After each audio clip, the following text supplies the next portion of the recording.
Welcome to Anti-Moonboy News, week ending 11/24/24. Let's get right to it. So starting off, we're going to talk a little bit about Moonboyism.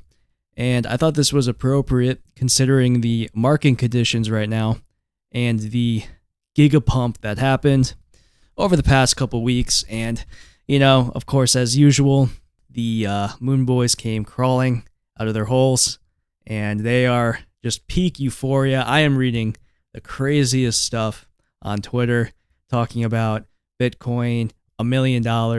They're just being their chests. They're going crazy. And, as we know, a lot of this is just euphoria and they're out of their minds. I wanted to talk a little bit about that. Then we will talk about the market pump and my thoughts on that, as well as my thoughts on Monero and its really bad performance so far. So we're going to touch on that.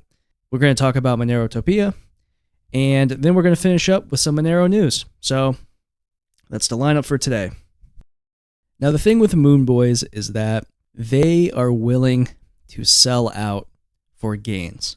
They are willing to take idealism and toss it aside if it means number go up. Moonboys have destroyed cryptocurrency. They have taken this beautiful concept, right? Uncensorable digital cash, right? That's just chef's kiss. I love it. I'm very passionate about it. And what Moonboys did is they came in and they turned it into this freak show, number go up, degenerate gambling casino. And it's really unfortunate because that's how most people look at cryptocurrency. Throwing the baby out with the bathwater, right? Looking at crypto as this, gambling, which they're right. I can't really argue with them. Most cryptocurrencies, people throwing money at something and hoping it goes up so they can buy a Lambo. And the thing is, and I want to make this very clear, speculation is not a bad thing. Like if you're investing in something because you want to potentially make a future profit, there's really nothing wrong with that. Cryptocurrency has scarcity. So looking at something like Bitcoin or Monero, you may think, hey, if there's demand for this in the future, there's a scarce amount, I can hold that amount, it'll go up over time in value. I get the point. I get why people buy property. I get why people, buy stocks. There's a million different things that you can buy. And the reason that you're buying these things is to ensure that over time, your net worth goes up and therefore you can preserve future wealth for future generations and your family. So no, speculation is not bad. The problem is when the only reason you're in cryptocurrency is for speculation, especially if it is freedom technology, freedom-based technology, liberty-based technology. Something like what Bitcoin really was supposed to be. Just it's peer-to-peer digital cash. That is freedom. Freedom from financial tyranny. But that has been taken. It's been stabbed in the heart. And now we have the dinosaur project today with Michael Saylor twerking on top of it. Ooh, that's a bad image. Sorry about that. All right. What's funny too is like with Moonboyism, I would even go so far as to argue that a meme coin, like at least a meme coin and that type of Moonboyism is like implied when you're buying into it, right? It's like, yeah, this is stupid. Let's just throw money at something and we can make fun of how dumb Ponzi-nomics is, how dumb investing is. That actually makes a lot of sense to me. And so in a way, this like ironic Moonboyism, I can see people doing that. I think it's stupid and I think it's degenerate, but like that makes a lot more sense to me than throwing money at Bitcoin for that reason, because Bitcoin has the potential to be so much more. And as I've already mentioned, that potential has been taken and it's been stripped away. You also have these Moonboys who like LARP as cypherpunks, these sinos, cypherpunks in name only. They'll say all the right things about how they care about liberty and they care about, fighting back against the state. But the second regulations come, not only are they going to bend the knee, but they're going to point out any project that is fighting back and turn them in. Now, on the other side, you have anti-Moonboys, such as myself, and really most of the digital cash kind of scene. And with anti-Moonboys, it's idealism. Idealism is king. Gains are great. I get it. If the value of a cryptocurrency goes up, the hash rate goes up, right? More people are looking at the code then. More people are investing in that project, building things on it. And of course, you can buy more crap or you can sell it. You can sell it and then use those, the money gained from that and buy property or a car or, whatever. I get the point. But we can't compromise idealism to attain that. Because the second you compromise that idealism, you lose everything. And you just get another zombie project like what we have with Bitcoin right now. There's still some good stuff happening on Bitcoin, but it's just so overcrowded with all this crap that I'm seeing that it's just ridiculous. It's hard to take it seriously.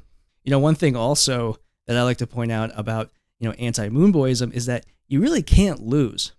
Now, right now, obviously Monero is performing terribly relative to the rest of the market, right? So someone can argue, well, if you had just been holding, Bitcoin this entire time, now you would have more Monero, and that's true. There is an argument for that. But the thing is, I still have my idealism, right? My beliefs, my passion, that hasn't been taken away from me. And so even if Monero were to go to zero, I still have that. The anti-Moonboy does not invest more than they can lose. They are aware that there could be catastrophic failure and that their project can no longer exist. But they're still going to be passionate about these things. And therefore, it is the superior mindset to have when it comes to digital cash. Because if the stakes are, hey, we're holding because we want to get rich, I think that's pretty dumb because it has no focus. All it has is number go up. And with number go up comes compromised idealism, such as regulations. And that's what's going to come with Bitcoin. Now, this bull run has been really kicked off by MicroStrategy.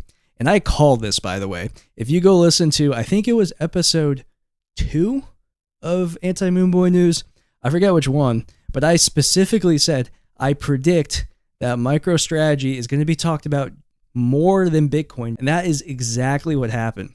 In fact, I have seen debates happening amongst Bitcoiners about this and infighting. And because it's true, if MicroStrategy was a shitcoin, they would be saying it's the dumbest thing ever. But it's not. It's a stock and it has Michael Saylor supporting it.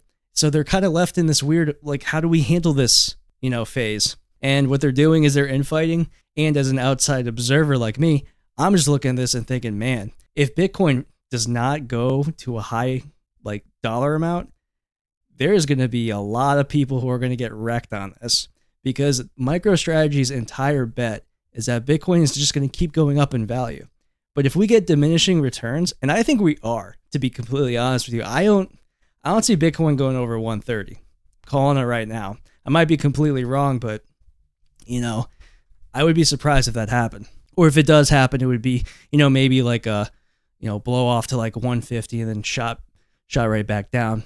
But if we keep getting these diminishing returns, this bet that MicroStrategy is making, it's going to blow up and a lot of people are going to get wrecked.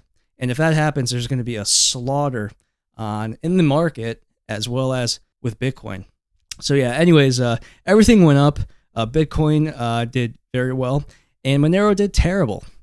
I was on a walk, so I decided to check my phone and now I'm looking at it and we're at 0.0016, which is the lowest I've ever seen the BTC ratio. And I'm just are you serious? It's going even lower?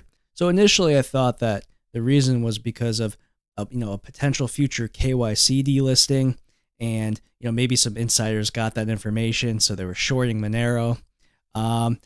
However, I no longer think that's the case.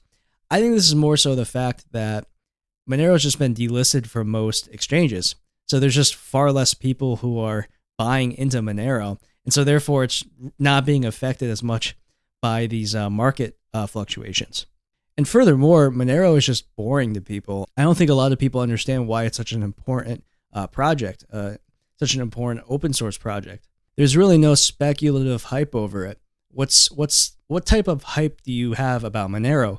So yeah, I have that Occam's razor kind of interpretation of it, where Monero is just not that interesting to them right now, and by them I mean investors, and because of that, the price is being affected. And furthermore, I think like most of these price bumps are fraudulent anyway, and just totally fake, manipulated by this tether pumping scam.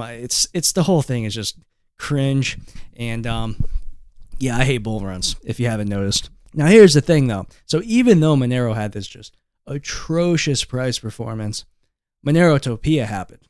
And I would go so far as to say this was one of the most successful weeks in Monero's history, despite the atrocious price performance. Because by every measure of what I've read, Monerotopia was a complete success. Everyone was blown away. Doug deserves a lot of credit for that. Shout out to him. I wish I was there. I unfortunately wasn't. I was there in spirit.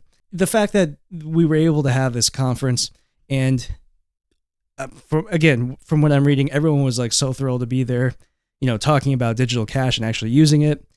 It's fantastic. So we had pretty much the best possible reaction to this poor price performance, and that's really great to see. Also, I was not really paying attention to how like hyped the soccer final was. Like I looked up a video of that final, and there were like there was like riot police there.